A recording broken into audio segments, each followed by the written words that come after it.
एक मांडव्य नाम के ऋषि थे। वो हाथ उठा करके अपने आश्रम में ऐसे तप कर रहे थे, तो कुछ चोर राजा के यहाँ से चोरी करके भगे। तो राज कर्मचारियों ने उनका पीछा किया, तो उन्होंने बचने के लिए ऋषि के आश्रम का सहारा लिया। तो राज कर्मचारियों को लगा ये बाबा जी का ढोंग कर रहा है, मांडव्य ऋषि को ये चोर रखता है, और चोरी करवा करके ऐसा उनको भी बांध लिया। अब वो इतने समाधिस्थ हैं कि उनको होश ही नहीं है।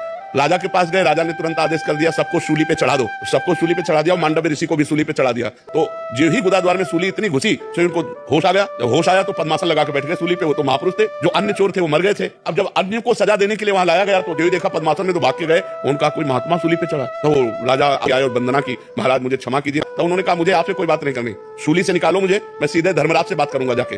वो सीधे धर्मराज के पास गए और धर्मराज से कहा कि मैं तुम्हें दंड देने के लिए आया हूं। मैं जब अपने आश्रम में तपस्या कर रहा था, चोर चोरी करके लाए, तो हमने उसमें क्या सहयोग किया, उस कर्म में मेरा क्या दोष था? तो उनका महाराज कोई दोष नहीं, फिर मुझे सूली की सजा क्यों मिली? ऐसे उन्होंने दिखाया कि देखो जब आप 8 वर्ष के थे तो तितली की गुदा में बबूल का कांटा डाल के छोड़ दिया था।